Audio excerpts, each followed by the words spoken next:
Have you ever wondered, could the person you once shared your most beautiful memories with become your worst nightmare?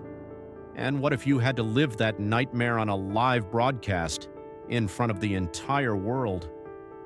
2 Oscars, 6 children, photographs taken across 4 continents, a vineyard in the south of France, a love story born on a movie set. A story so cinematic it felt like someone had written it on purpose. And in a way, they had. They just didn't know it yet. I didn't hear about this story from a newspaper. I found out on social media. I live in Los Angeles, and here celebrity news is like the weather. It's already waiting for you every morning when you wake up. But the fall of Brangelina was different.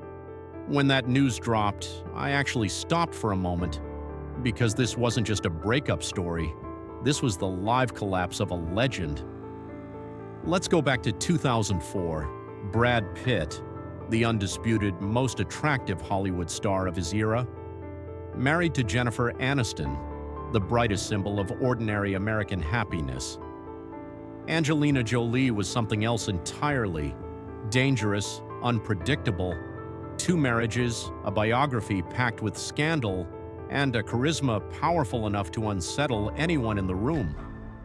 She had adopted 2 children, was a UNHCR Goodwill Ambassador, and was arguably the most desired woman in the world. But she was the exact opposite of the word conventional. These 2 met on the set of Mr. and Mrs. Smith. Do you know what that film was about? A married couple trying to kill each other. Ironic, isn't it? They denied it for months. We're just friends. We work well together on set.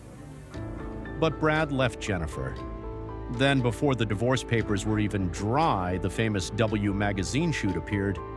Brad and Angelina playing the perfect American family of the 1960s, complete with children, a garden, and smiles. When those photos dropped, everyone thought the same thing. How long has this been going on? And here's the first truth I want you to understand. Both of these people were extraordinarily skilled at building narratives. Brad Pitt spent years maintaining the image of the lovable, relatable, charismatic everyman. Angelina built the opposite, a woman who listened to no one, a woman without limits. And together they created something neither could have achieved alone, the illusion of a perfect rebellion. An image that looked unconventional but was, at its core, entirely conventional. 2 beautiful people, wealthy, charitable, building a family both biologically and internationally. A marketing department couldn't have engineered it better, and perhaps that should have been the first warning sign. From 2005 to 2016, everything ran perfectly. The children came. First Maddox, Zahara, Pax, then their biological children, Shiloh, Knox, and Vivienne. 6 children, 3 continents. Photographs in refugee camps, United Nations speeches, red carpets, Oscar ceremonies. A friend of mine once said to me, "Do these people actually live a life, or are they just performing one?" I understand now that distinction mattered more than anyone realized. Then, in September 2016, something happened. A private jet flying from France to Los Angeles. On board, Brad Pitt had a serious altercation with his son Maddox. Exactly what happened is still not officially confirmed. One side described it as a fatigued father struggling to manage his stress. The other side made accusations considerably more serious. 17 days later, Angelina Jolie filed for divorce. The FBI got involved. An investigation was opened. It ran for months. In the end, the case was closed with no charges filed. But what started on that plane never ended. And here is the truly surprising part. This separation was something 2 wealthy, intelligent adults had every means to resolve. They had lawyers capable of drafting settlements. They had resources. They could have found a quiet, private resolution far from the media spotlight. But they didn't. 8 years. 8 years of motions, appeals, disqualified judges, international arbitration proceedings, and hundreds of legal filings. Brad sued Angelina for selling her share of the Château Miraval winery, a property they had purchased together, to a company with ties to a Russian oligarch without his consent. Angelina claimed she had been subjected to abuse throughout their relationship. Brad's legal team characterized those allegations as a fabricated strategy to gain leverage in the custody case. Who is telling the truth? Honestly, that is not what this video is about. What this video is about is this: both of them chose to fight. For years, publicly, in front of their children, they had every tool to reach an agreement. They did not agree. That is a choice, and choices reveal character. Now let's go deeper. Brad Pitt and Angelina Jolie did not destroy each other because they stopped loving one another. People stop loving each other every single day, and most of them manage to do it without dragging a Provençal vineyard and the international press into the process. They destroyed each other because neither of them had ever learned how to lose. Think about it. Brad Pitt's entire career was built on being the man everyone wanted to be near, warm, accessible, the person in the room who made you feel seen. That entire persona rested on one thing: being accepted.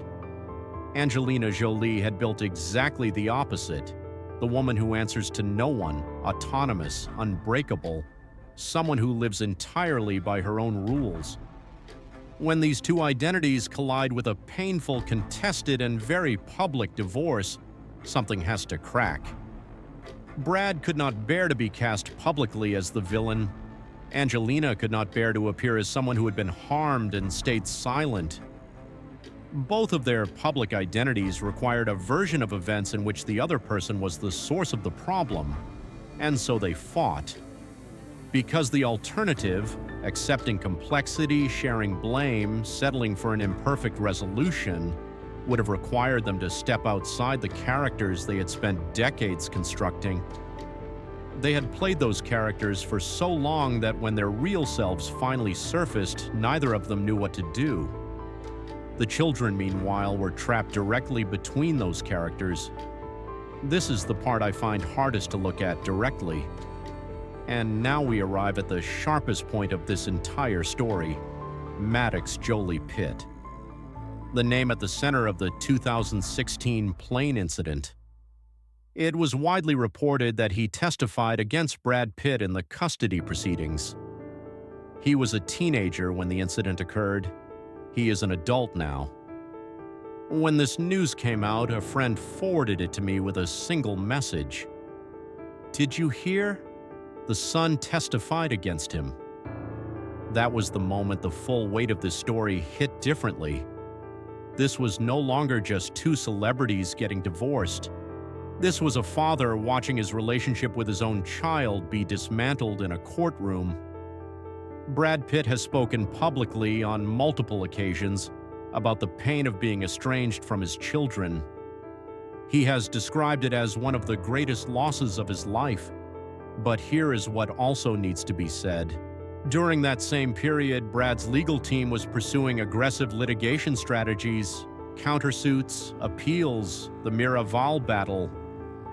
All of it unfolded in an environment those children were watching unfold in the media every single day.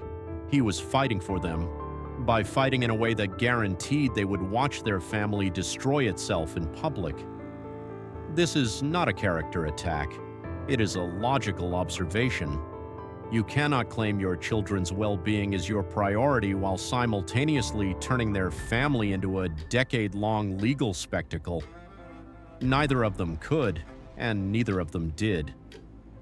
Living in Los Angeles, you notice something.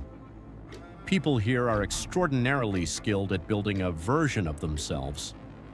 How they appear, how they are perceived, which story gets told about them, these things matter here as much as money does.